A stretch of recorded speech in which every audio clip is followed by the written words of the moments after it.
So I do have to apologize because I had to cut abruptly the previous lesson because I just realized that LinkedIn do not host content longer than 15 minutes, and this content was longer. So let's go with the second part of the product innovation strategy. Okay. So um, when we talk about product and product strategy, it's important to understand how the product team evolves while the company grows. And this is the classical framework I usually do. And for sure, it's not written on the stone. In certain companies, certain roles comes earlier in the journey, some later in the journey. It's not perfectly fitted to any company, but I mean, on a very high level, it works. So when you are 110 people, usually you have one, two developers, one probably is the co-founder that write the code and run also the infrastructure, DevOps, SysOps, everything, and probably the product people will do a desk, the sales people will do a desk. So it's all in one. There are no segmentation in the roles. But while you grow, let's say 10, 100 people, um, at least you start splitting the functions. There will be one product leader that usually is a co-founder with a product vision, and then you do have UX, UI people. You have people that take care of the server infrastructure, and other people that are full stack developers, and so on and so on. You start having a segmentation. And probably you start also thinking about managers, but hopefully not, but can happen. When you are 100, 500, for sure, you need product management team leaders, software engineer team leaders. You start splitting DevOps and SysOps. And probably, if I would do it, a product data strategy that organize the data, make it reusable, trainable by LLMs and stuff like that. And then when you have a bigger company with a big customer base, probably you start adding product marketing. Product marketing, in my opinion, as I said already, should report to product. Security is a red team, well organized. Maybe before you have a security person, but now it's a red team re- reporting to the CEO. You should start thinking about 24 hours around the clock cloud operations in order, to keep the system up and running, and so on and so on and so on. This is the way it works. Let's move to the other slides.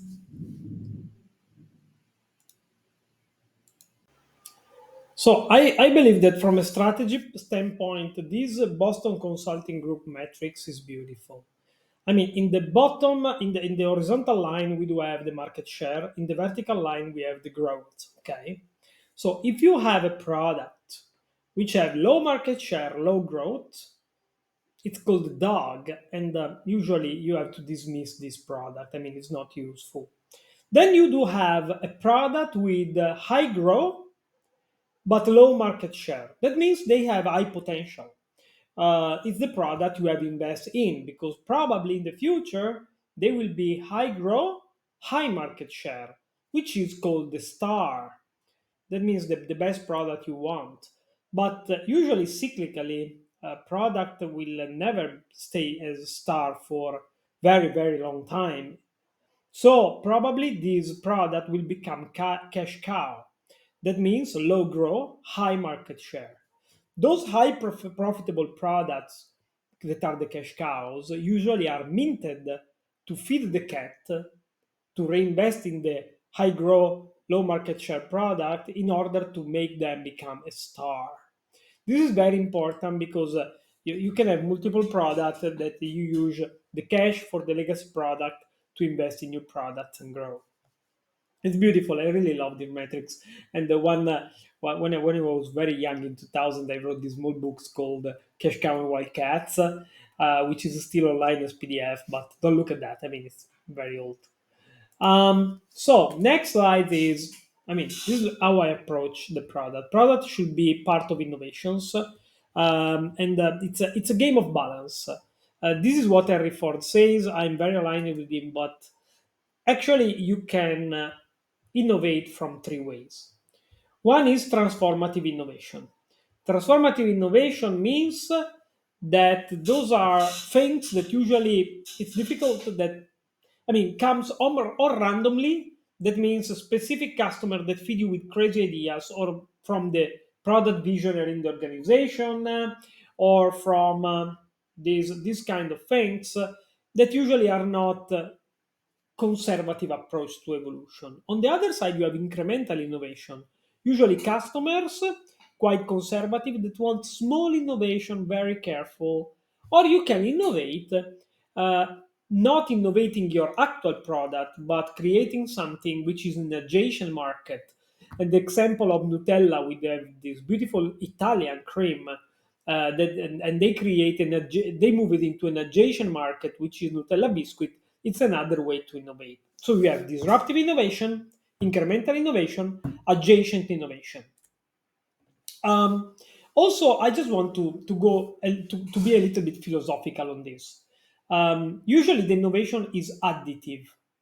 That means that you add features, you add functions, and this stratifies, and this create monolithic, complex software to use. That, by the way, become cash cows, and then you need to feed a small lean software, which is your wildcat. There is Nassim Taleb, which I really love, say that should be easier, but it's not done in the software industry, to see what works and to cancel features that are not used or does not work. It's called subtractive innovation. It's a good food for thought. Never used it in the industry, but I will be curious to see how it will work. Um, so, just to summarize, there are two forces in the organization that must live together. One is the market driven innovation.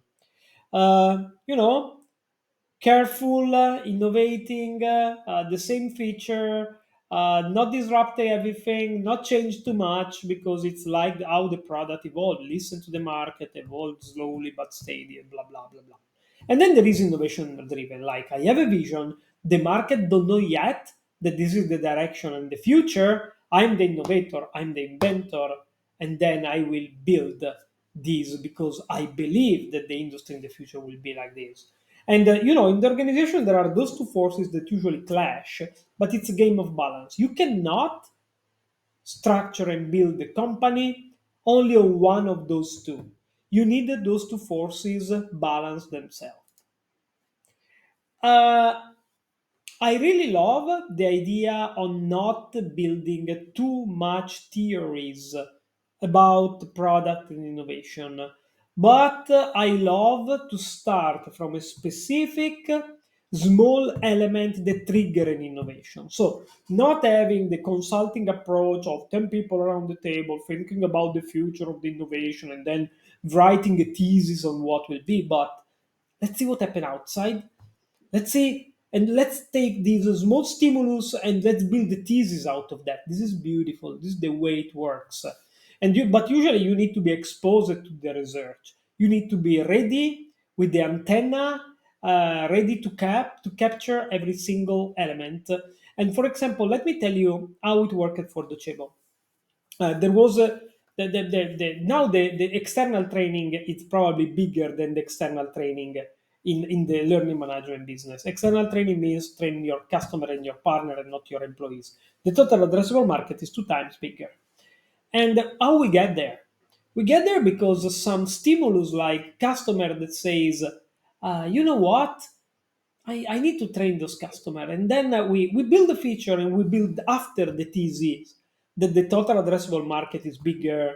And then, but we were already delivering and issuing invoices. And this is the best way.